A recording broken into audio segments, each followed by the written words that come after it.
చెప్పినంతసేపు నేను ఊరుకొని కూర్చోవాలా? వీళ్ళు చేస్తున్న దుర్మార్గాల్ని బయట పెడితే, వైసీపీ చేసిన అక్రమాలని బయట పెడితే అంత ఉలుకోవలు ఎందుకు వస్తుంది అర్థం కాదు నాకు. స్పష్టంగా అర్థం కాదు. ఆగాలే ఆగాలే ఆగాలే. నేను నాది పూర్తయిన తర్వాత నువ్వు మాట్లాడాలా. నాది పూర్తయిన తర్వాతనే అధ్యక్ష, ఇది తీవ్రమైన అధ్యక్ష. ఇది నేను మాట్లాడుతున్నప్పుడు, మాట్లాడే హక్కు ఉన్నప్పుడు నాకు అడ్డు తగలడం అనేది దుర్మార్గం. ఇది మీ ప్రభుత్వం కాదు, గుర్తు పెట్టుకోండి. మీ ప్రభుత్వం కాదు. మిమ్మల్ని చూసి బెదురుతామా ఏంది? నేను చేసిన అక్రమాలను బయట పెట్టడానికి మేము ఇంకా తప్పులు చేస్తుంటే చూస్తూ ఊరుకోవడం అనుకున్నాం అనుకున్నారా?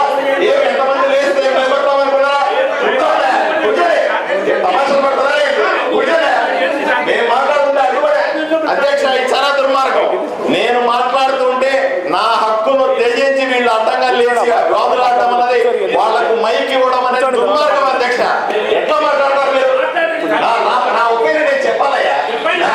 మళ్ళీ మాట్లాడుతున్నావు మధ్యలో, నువ్వు మళ్ళీ మాట్లాడుతున్నావు, వాదిస్తున్నావు. కూర్చో. నేను మాట్లాడిన తర్వాత ఎంతసేపు మాట్లాడి వింటాను. కూర్చోవాలి. నేను మాట్లాడిన తర్వాత మాట్లాడాలి అధ్యక్ష. అట్లాగే అధ్యక్ష. ఎమ్మెల్యేలు వాళ్ళు మాట్లాడేటప్పుడు మేము మాట్లాడలే. ఎమ్మెల్యే మాట్లాడిన తర్వాత తర్వాత మాట్లాడమను, అంతేగాని ఎమ్మెల్యే మాట్లాడేటప్పుడు వాళ్ళు అడ్డుకోవడం ఏంటి అధ్యక్ష? అంటే బలం ఉందేనా? నా సబ్జెక్ట్ క్లియర్ అధ్యక్ష. నా సబ్జెక్ట్ క్లియర్ అధ్యక్ష. ఇప్పుడు వీళ్ళు 5 సంవత్సరాలు నోరెత్తలేదు, 5 సంవత్సరాలు ఎప్పుడు అడగలేదు. మా ప్రభుత్వం వచ్చిన తర్వాత సుమారుగా 70-80 కోట్ల రూపాయల సర్పంచ్ అకౌంట్ లో డబ్బులు వేస్తే దాన్ని దుర్వినియోగం జోబులో వేసుకుంటూ ఉంటే ఊరుకోమంటారా చెప్పండి అధ్యక్ష? ఇది ఎంత అన్యాయం చెప్పండి అధ్యక్ష? ప్రజలు చూస్తూ ఊరుకోరా అధ్యక్ష? కేవలం మా మీద జరుగుతున్న కుట్ర కాదా అధ్యక్ష? ఇది చెప్పుకోవడానికి కూడా అధికారం లేదా అధ్యక్ష? ఏంది అన్యాయం అధ్యక్ష? గత సర్వసభ్య సమావేశంలో ఒక ఎమ్మెల్యే తన ప్రజలు జరుగుతున్న అన్యాయాన్ని చెప్పుకోవడానికి కూడా అవకాశం లేదంటే ఇప్పుడు కూడా సర్పంచులు క్రాస్ టాక్ చేస్తా ఉంటే మీకు ఎక్కడైనా ఏ పంచాయతీ కానీ స్పెసిఫిక్ గా పలానా పంచాయతీలో ఇలా అక్రమాలు జరిగినాయని చెప్పి మీరు కంప్లైంట్ చేయండి. డెఫినెట్ గా మేము ఎంక్వైరీ చేపిస్తాం డెఫినెట్ గా అధ్యక్ష. ఒక్క పని అధ్యక్ష, మీకు ఎక్కడైనా కానీ మీకు అక్రమాలు జరిగినాయని మీ దృష్టికి వస్తే డెఫినెట్ గా మీరు చేయండి. చేయాలి కూడా, రైట్ కూడా మీకు ఉంది అధ్యక్ష. సబ్మిషన్. ఒక పంచాయతీలో అన్యాయం జరిగితే మీరు చెప్పినట్టు కంప్లైంట్ పెట్టాలి అధ్యక్ష. దయచేసి నోట్ చేసుకోండి, ఎంక్వైరీ చేసుకోండి, ఆఫీసర్లు ఎంక్వైరీ చేయమనండి. అన్ని పంచాయతీల్లో కూడా రాసి పెట్టుకోండి అధ్యక్ష, బ్లాంక్ ఇది. అన్ని పంచాయతీల్లో జరిగిన అక్రమం ఇదే. అన్ని పంచాయతీల్లో డబ్బులు వాళ్ళ జోబుల్లోకి పోతున్నాయి. ఇవ్వండి మీరు ఎన్ని పంచాయతీలలో జరిగినాయో అన్ని పంచాయతీలలో మీరు ఏదైనా ఉంటే డెఫినెట్ గా ఎంక్వైరీ చేస్తారు అధికారులు కూడా. ఎందుకంటే ఎక్కడైనా కానీ ఏ గ్రామ పంచాయతీలైనా కానీ ప్రతి పైసా నిధులు ఖర్చు పెట్టిన దానికి ప్రతి సంవత్సరం ఆడిట్ జరుగుతుంది. ఆడిట్ రిపోర్ట్ లో కూడా ఏం జరిగిందో కూడా మీరు వెరిఫై చేసుకోవచ్చు అధ్యక్ష. ఆడిట్ రిపోర్ట్ల పేరుతో, గ్రామ సభ అనే పేరుతో, గ్రామ పంచాయతీ సభ అనే పేరుతో డబ్బులు అక్రమంగా వాళ్ళే దొంగలు ఊర్లు పంచుకున్నట్టుగా సర్పంచ్ వైసీపీ వ్యక్తి, వార్డు మెంబర్లు వైసీపీ వాళ్ళు, ప్రజలు లోపలికి రానివ్వరు, వేరే పార్టీ వాళ్ళ అభిప్రాయం తీసుకోరు. ఇవి ఏమీ చేయకుండా వాళ్ళు తీర్మానం రూమ్ లో కూర్చొని చేసి డబ్బులు కొట్టేస్తే అది ప్రజాస్వామ్యం అంటారా అధ్యక్ష? ఒకసారి మీరు ఆలోచన చేయాల్సిన అవసరం ఉంది. ఇప్పుడు గ్రామ పంచాయతీలో ప్రజలు ఎన్నుకుంటారు, వార్డు మెంబర్స్ కానీ సర్పంచ్ కానీ, వాళ్ళు మాత్రమే ఆ బాడీలో గ్రామ సభలో అయితే ప్రజలు ఉంటారు కానీ గ్రామ పంచాయతీలో ఓన్లీ సర్పంచ్ చిన్న కరెక్షన్. ఇక్కడ ఉంది, ఇక్కడ సభ జరుగుతుంది, ఇక్కడ పబ్లిక్ కానీ వేరే వాళ్ళని అలౌ చేయం కదా. ఎవరైతే మనకు సభ్యులు ఉంటారో వాళ్ళని మాత్రమే అలౌ చేస్తాం. చిన్న కరెక్షన్ అధ్యక్ష. అప్పట్లో ప్రజలు ఎన్నుకోలేదు అధ్యక్ష. బలవంతంగా ఎవరిని నామినేషన్లు కూడా వేయకుండా వీళ్ళు సర్పంచ్లు అయినారు, వార్డు మెంబర్లు అయినారు, ప్రజాస్వామ్యాన్ని కూని చేశారు అధ్యక్ష. ఆ విషయం మీకు తెలియదా అని అడుగుతారు. మీరు కూడా ప్రత్యేక సాక్షులు కదా అని అడుగుతా ఉన్నా. ఇవన్నీ జరుగుతూ ఉంటే ఇప్పుడు ప్రజాస్వామ్యం గుర్తొచ్చిందా అని అడుగుతా ఉన్నా. అదే ఇప్పుడు వచ్చిందా వీళ్ళకి సంబంధించిన మీటింగ్లు, వీళ్ళకి స్వయం ప్రతిపత్తి. ఏమంటే సర్పంచ్ అన్నవాడు రాజు అంటారు, స్వయం ప్రతిపత్తి అంటారు. 5 సంవత్సరాల జగన్మోహన్ రెడ్డి డబ్బులు ఎందుకు పోతా ఉంటే స్వయం ప్రతిపత్తి అప్పుడు తీర్మానం చేయలేదే, అప్పుడు కూర్చొని మాట్లాడలేదే.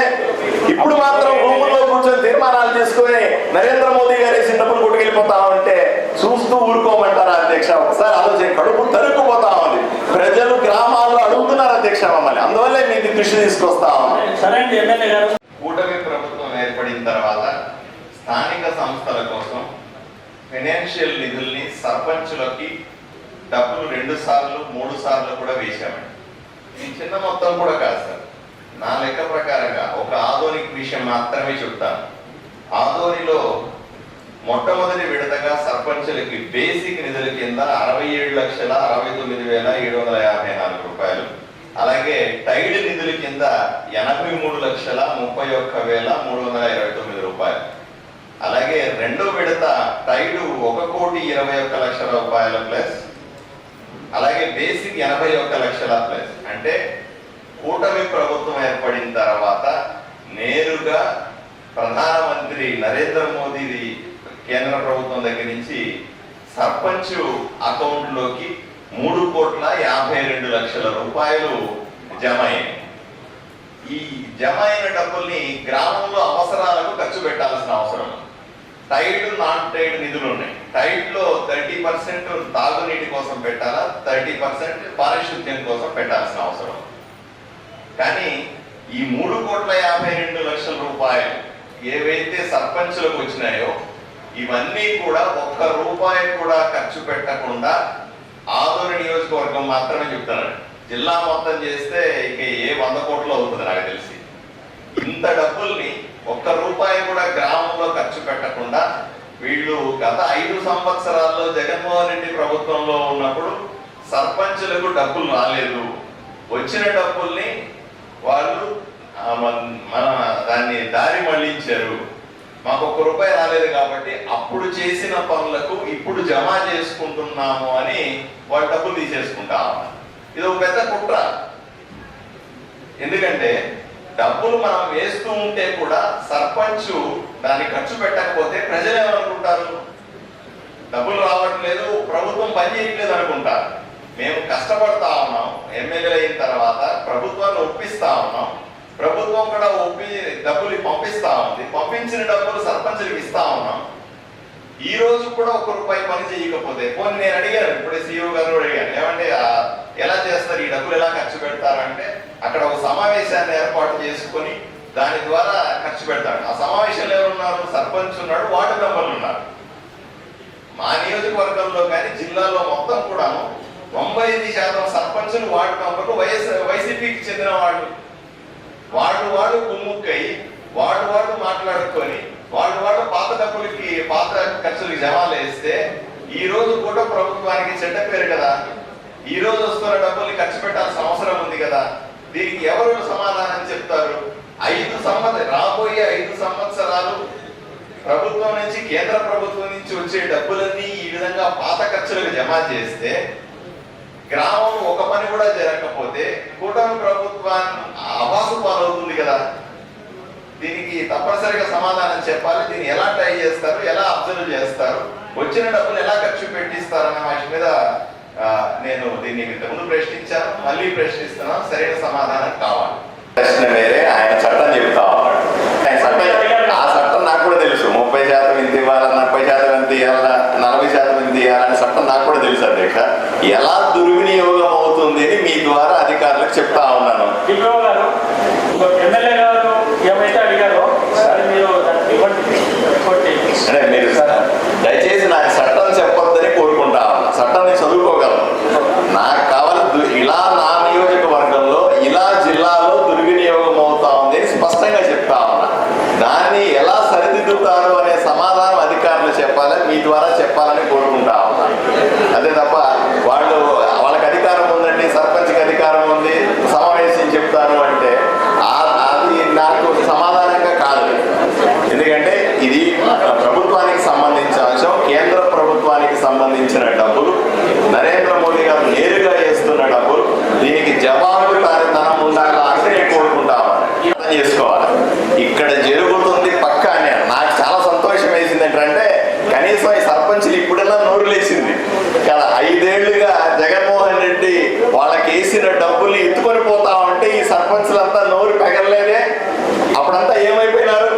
అప్పుడంతా నోరు తెరిచి మాట్లాడినారా? మా ప్రభుత్వం రాగానే